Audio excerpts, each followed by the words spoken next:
Whelan Presley Funeral Home and Crematory, a proud supporter of WQPT, has been serving Quad City families since 1889. They now have live stream capabilities for viewing your loved one's funeral or memorial service.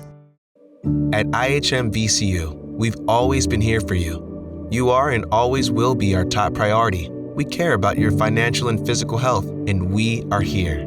IHM VCU is a proud supporter of WQPT. Why can't Illinois stop runoff pollution into our rivers and streams? And students battling hunger, sometimes among themselves, in the cities.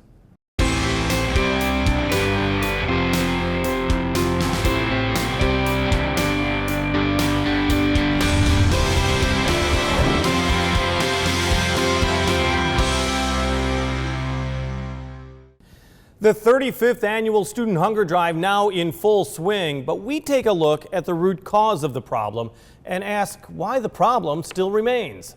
But first, nutrient runoff. It sounds like something that doesn't really impact each one of us, but it does.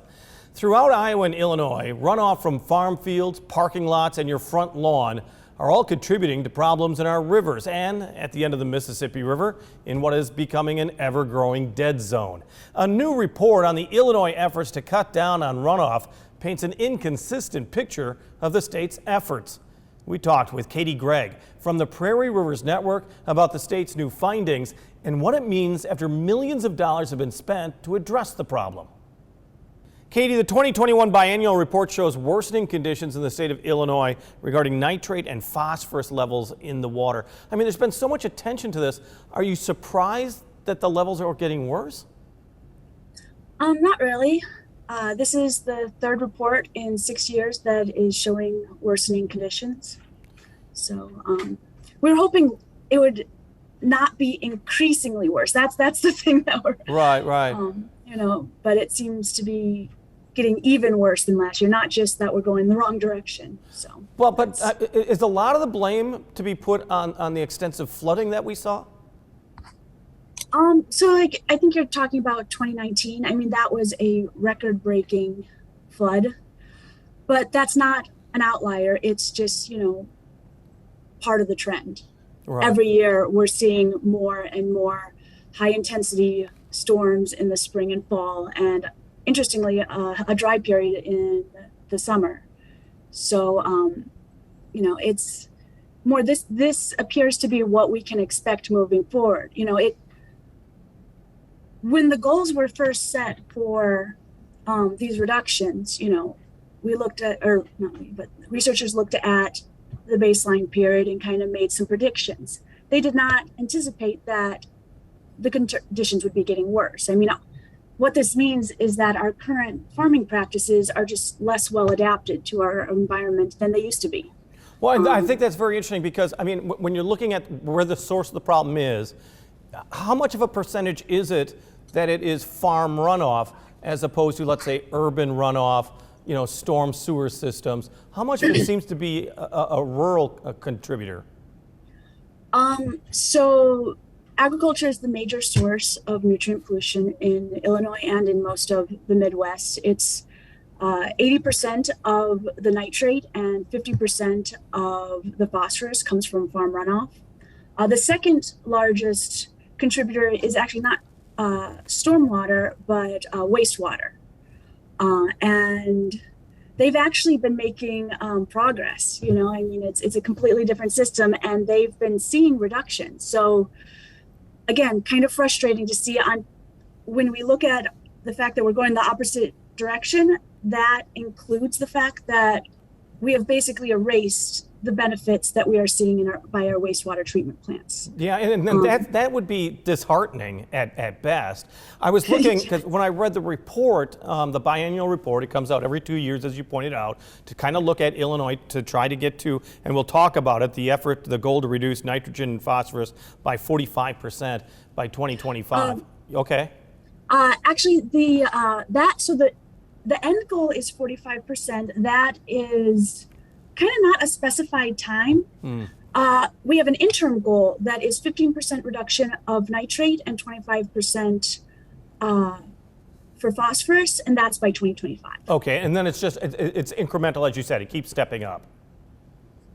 there is, like, it's kind of like there's that one interim goal, and then there's kind of this vague, eventually we'd like to get to a 45% reduction. Right.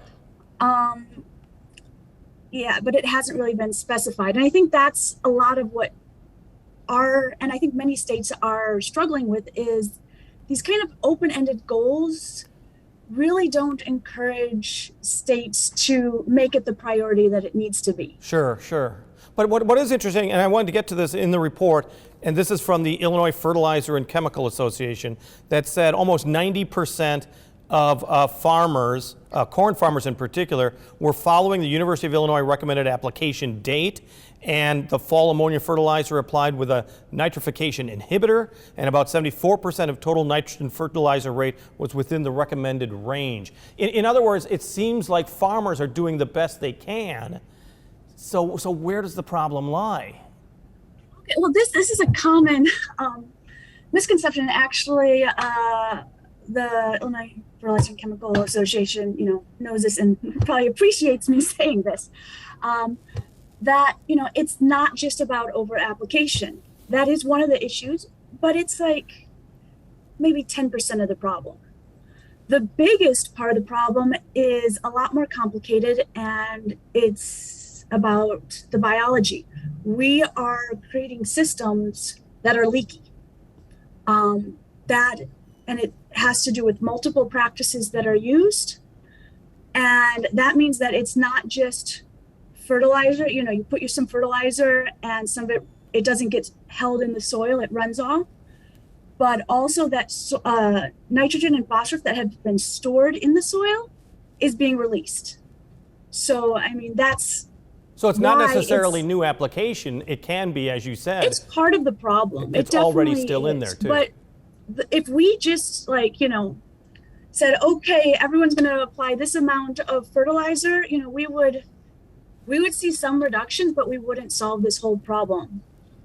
And why should anyone care? I think the key thing here is that you got to remember that these chemicals generally start to choke out the oxygen in the water supply. Is that not it? And then you create these algae plumes. And as we're going to point out, the dead zone at the Gulf of Mexico at the terminus of the Mississippi River. Yes, so it's not only a contribution, the cause actually of the dead zone in the Mississippi, the Gulf of Mexico at the bottom of the Mississippi River, but it also causes algal blooms locally.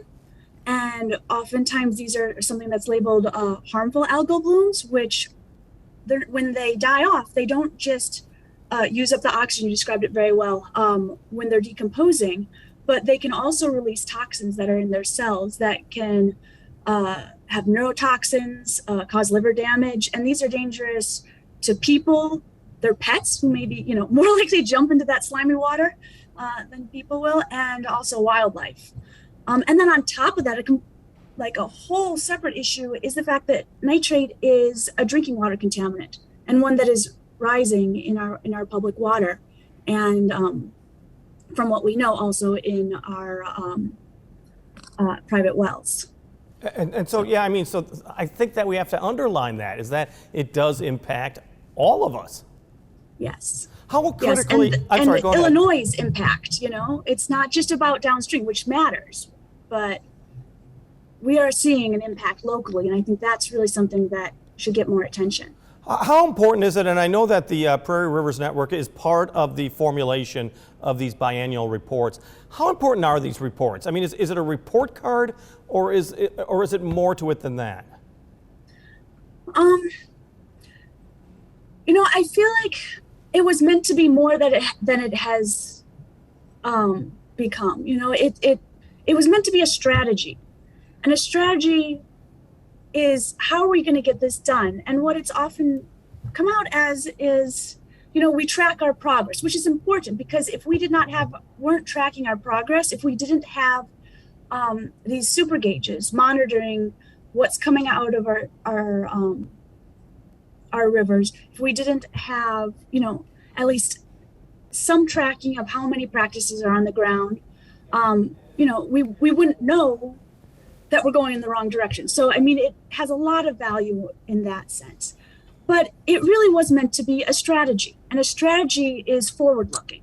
It is, setting goals, and often, we have this interim goal, but we kind of need interim goals to the interim goal. I mean, either annual or biennial, where we say, okay, what can we achieve in this period? And it might not be everything we'd like to see, but if we're not reaching, we're never going to get there. Well, and that's really a good point if we're not reaching, and not only not reaching the goals, but not reaching the people. And repeatedly in the report, it did point out that there were summits, there have been educational sessions, there have been meetings that have drawn thousands of people. So I would assume just getting all the stakeholders to talk about the problem, the farming community, or as we were saying, the chemical community, the environmentalists, not getting them all together and talking about it and raising awareness, I think, would be a bad problem if it wasn't occurring, and that seems to be occurring.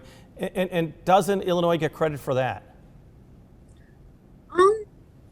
I mean, it's an essential part of this. It's very important, but we cannot measure success based on people showing up and how much people know about the problem if we're not seeing progress in reducing the problem. Eventually it has to be concrete measures of reductions. So talk is cheap, and you can talk the talk, but do you walk the walk is basically what you're saying. So how do you get to that second point? How do you actually implement the real changes that are needed? Well, I mean, for one, we have really spent a large portion of these last 6 years simply defending programs that we already had. I mean, with the budget impasse, we started off on a really bad foot, where we were, trying to keep our soil and water conservation districts funded, trying not to leave federal dollars on the table. And so, I mean, that's, I think, to explain a lot of what's been going on. But now that we've finally been, having, in the last couple of years, we've had our first new funding from the state for programs like the fall covers for spring savings program. But even still, we are working with hundreds of thousands of acres of conservation practices on the ground. And we need to be working on millions. Like, that's what's in all the scenarios in the strategy is millions. And in the next, 4 years, we need to be getting millions every additional acres every year. And like I said, that's just an order of magnitude greater than what we're doing right now. And so those are the kinds of conversations I don't see as much in the strategy. I see conversations about what we have done looking backwards. And if we just keep on looking backwards, we're going to keep on at the same pace as we've been doing. And we might eventually see some reductions, but they're going to be so slow, and they're not going to hit our goals in the timeline that's been set by a long shot. Katie Gregg from the Prairie Rivers Network. And in a moment, students fighting hunger. But first, Laura Adams is marking the first full week of October by falling into some great events for you to experience if you go out and about. This is Out and About for October 8th through 14th. Check out the Pearl City Vintage Market in Muscatine the 9th from 10 to 3, or the Cambridge United Methodist 31st Annual Fall Review, an indoor craft show from 8 to 2 on the 9th. Plus, Mercado on 5th features great food and music in an outdoor event from 5 to 10 every Friday on 5th Avenue in Moline. On stage, Disenchanted the Musical at Circa 21 continues. Company, the musical comedy with music by Stephen Sondheim, opens at the Black Box Theater in downtown Moline and runs through October 16th. Miss Nelson is Missing, the musical based on the well-loved children's books, on stage at the Bruner Theater the 9th and 10th. And you still have time to catch 6 dance lessons in 6 weeks at Playcrafters Barn Theater. Up close with Ballet Quad Cities, A Soldier's Tale, with musicians from the Quad City Symphony Orchestra perform at Galvin Fine Arts the 9th at 7:30. While Tomfoolery on Tremont at Renwick Mansion features comedy by Brent Ernst the 10th. There's plenty plenty of Halloween fun with Holy Stumpkins at the Black Hawk State Park the 9th starting at 5, or find thrills at the Factory of Fear Haunted House in Moline, Terror at Skellington Manor Haunted House in Rock Island, the QCCA Expo Center presents the QC Shock House, and Haunted Houses and Forests in Port Byron. For more information, visit WQPT.org. Thank you, Laura. Jason Carl is a proud frontman of the group Jason Carl and the Whole Damn Band, but we caught up with him as he played some original work on the stage of Moline's Black Box Theater. Here's Jason Carl with Yazoo River.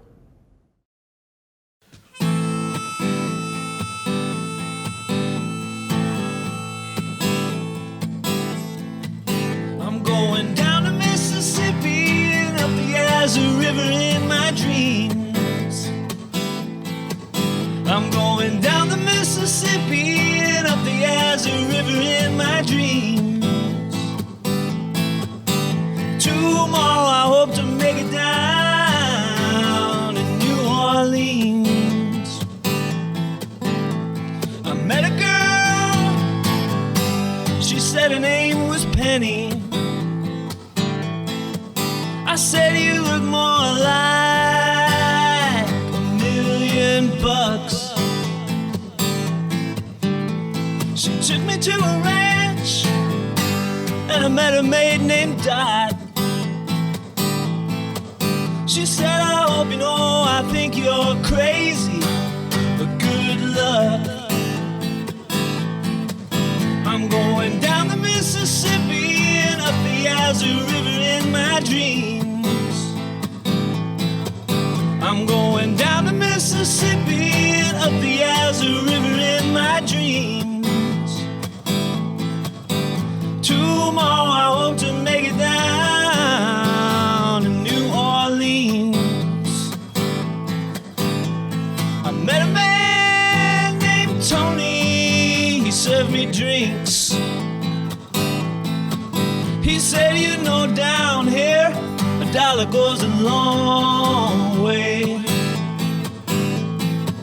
And so I gave him all my dollar bills. He appreciated them more than I did anyway. And I saw the flashing lights, and I heard a song that I'd forgotten.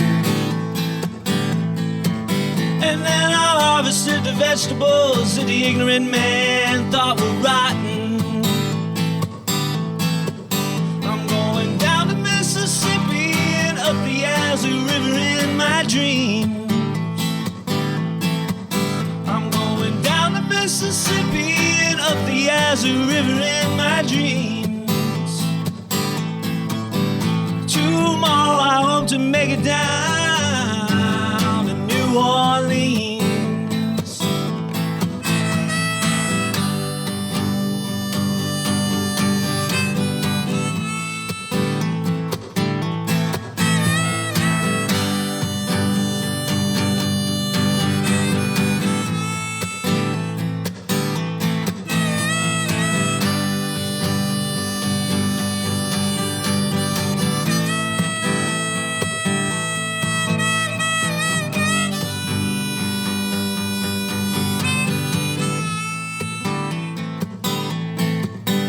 Tomorrow I hope to make it down to New Orleans.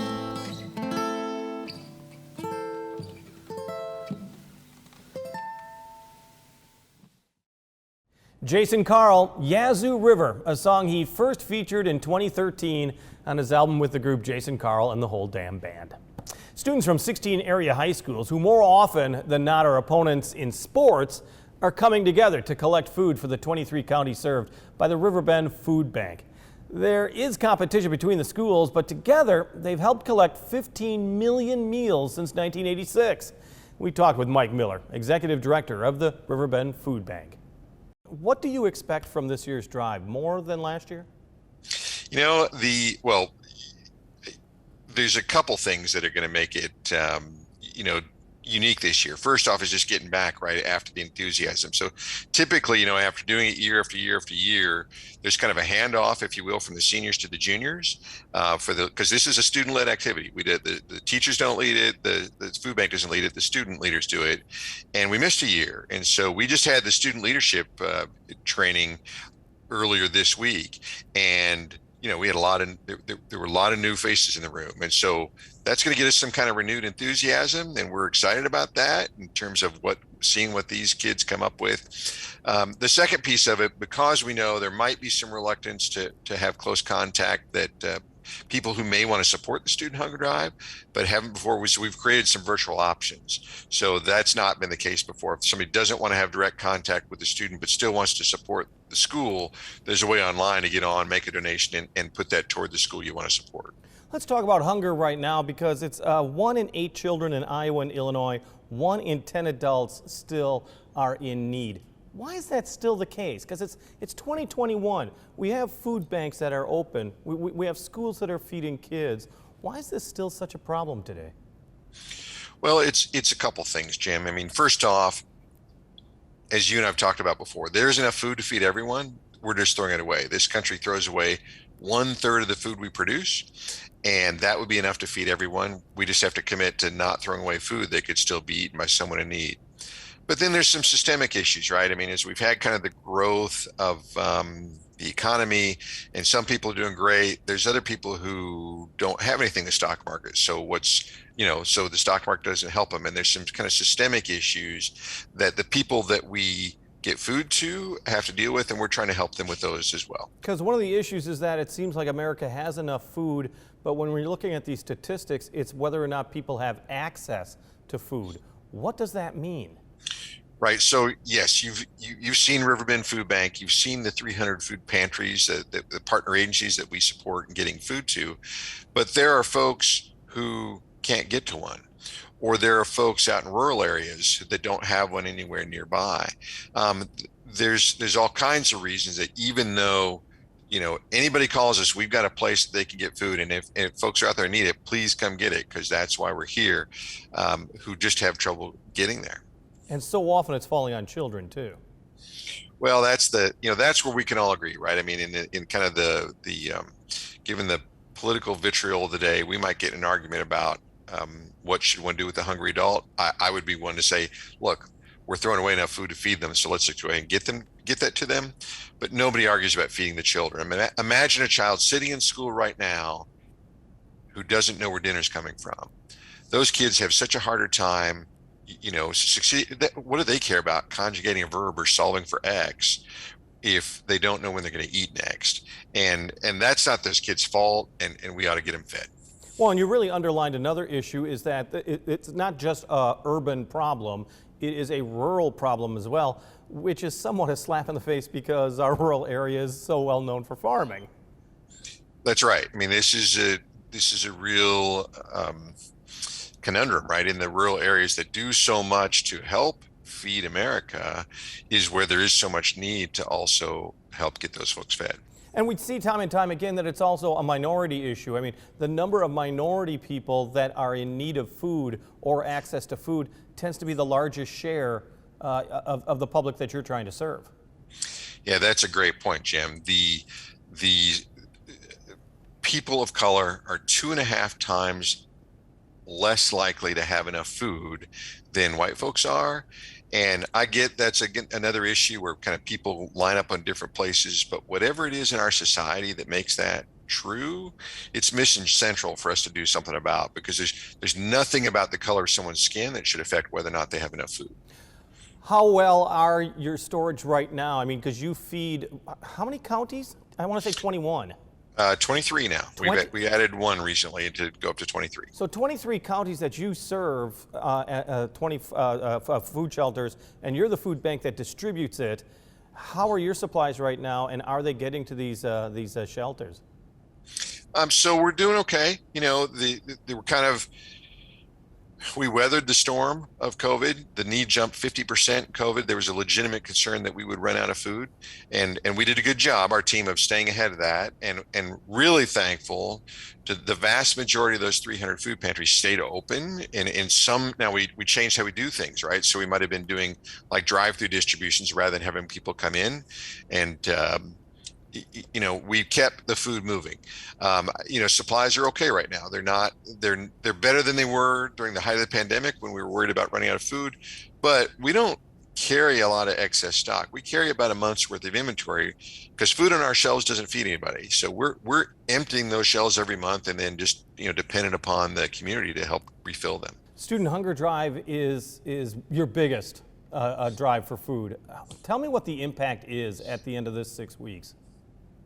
Yeah, so it's multifold, Jim. It really, so that first off is the amount of food they collect. They're gonna, the students are going to collect hundreds of thousands of meals over the next 6 weeks. It'll be somewhere between 250,000 and 500,000 meals that they're able to put together.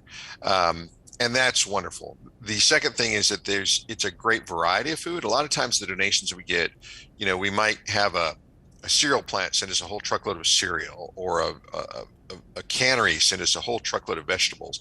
But, the students collect a whole variety of food. And so as we'll stretch that out over quite a few months of kind of mixing this variety of food that they give us with kind of like that whole truckload of cereal, so that the food we distribute out to pantries is a nice variety. But then the last thing that is unique to our community is, because this has been going on for 35 years, we have an entire generation of Quad citizens who have an orientation toward the hunger issue because of their experience in the Student Hunger Drive. And now they're sending their children to have that experience. And there's not another community in the country that has that kind of legacy like we do with the Student Hunger Drive. Mike Miller, Executive Director of the Riverbend Food Bank. On the air, on the radio, on the web, on your mobile device, and streaming on your computer. Thanks for taking some time to join us as we talk about the issues on the cities.